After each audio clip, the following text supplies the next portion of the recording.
বাগুইহাটের চক্রবর্তী বাড়ির অন্নপূর্ণা পূজার আয়োজন। সংসারে আর্থিক অনটন থেকে মুক্তি পেতে মা অন্নপূর্ণার পুজো করেন অনেকেই। দেবী অন্নপূর্ণা দ্বিভুজা, তার এক পাশে শ্রী, অন্য পাশে ভূমি। বাসন্তী পুজোর অষ্টমী তিথিতে হয় মা অন্নপূর্ণা পূজা। বিগত 18 বছর ধরে দেবী অন্নপূর্ণার পূজার আয়োজন করে আসছে বাগুইহাটির চক্রবর্তী পরিবার। এবারেও তার অন্যথা হলো না। পুজোর অন্যতম উদ্যোক্তা উজ্জ্বল চক্রবর্তী জানান, 18 বছর আগে এই পুজো শুরু হয়। আজ এই পুজো একান্নবর্তী পরিবারে মিশে গিয়েছে।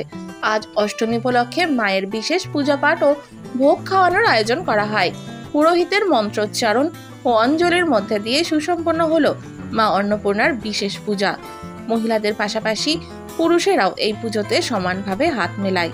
এই পুজোর অন্যতম মহিলা সদস্যা স্বপ্না চক্রবর্তী ও সহেলি চক্রবর্তী জানান যে পুজো উপলক্ষে বাড়িতে সাজো রব পড়েই যায়।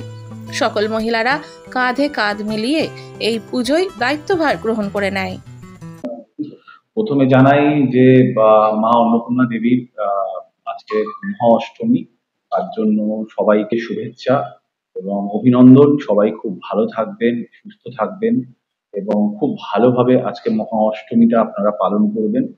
আর এটা আমাদের বাড়ির পুজো 18তম পূর্ণ হচ্ছে, 18 বছর। বাগুইহাটিতে আমাদের এই বছরে পুজোটা 18তম পূর্ণ হচ্ছে। বাগুইহাটি বাগুইপাড়া আমার বাড়ি। এটা বেশিরভাগই আমার মায়ের বাড়িতেই হয় পুজোটা। এই বছর মায়ের বাড়িতে হয়েছে।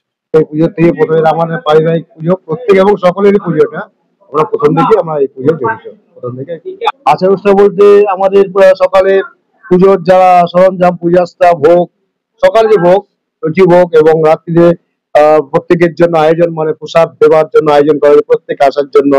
এবারে আমার এই পুজো ফল প্রসাদ দিয়ে পুজো হয়, রাত্রে ভোগ হয়, এখনো ভোগ দেওয়া হবে এবং আগামীকালও আমাদের ভোগের ব্যাপার আছে।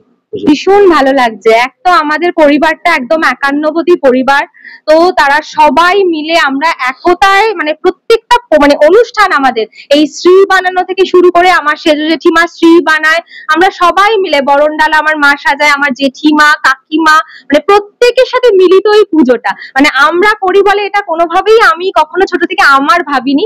এটা আমাদের সকলের পুজো এবং আমরা সেইভাবেই আমাদের ভোগ, অষ্টমী নবমীতে আমাদের ভোগ হয় এবং কীর্তন হয়।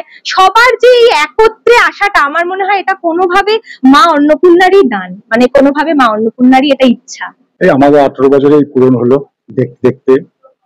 তখন আমরা এটা যখন করি 18 বছরের মধ্যে, প্রথম আমার স্ত্রী আমাকে আমার সাথে খুব সাপোর্ট করে যে এই পুজোটা আমরা করব। তখন খুব ছোট্ট করে, তখন আমাদের অন্নপূর্ণা মায়ের যে বাসন বা কোনো কিছু আমাদের ছিল না, তখন আমাদের খুব ছোট্ট ছিল। আমার স্ত্রী আমার পাশে দাঁড়িয়ে উনি আমাকে উৎসাহ দিয়েছিল, তুমি পুজোটা করো। সেই থেকে আমরা আস্তে আস্তে আস্তে আস্তে পুজোটা 18 বছর আমরা পূরণটা করতে পেরেছি। তার দৌলতে বা আমার সন্তান যা ছেলেরা, এরা প্রত্যেকে আমার পাশে দাঁড়িয়ে এরা যতটুকু আমরা করেছি, সব আমার স্ত্রী বা আমার সন্তানরা পাশে দাঁড়িয়ে এই পর্যন্ত 18 বছর পূর্ণ যে করতে পেরেছি, আমার কাছে বিশাল অনুভব করা।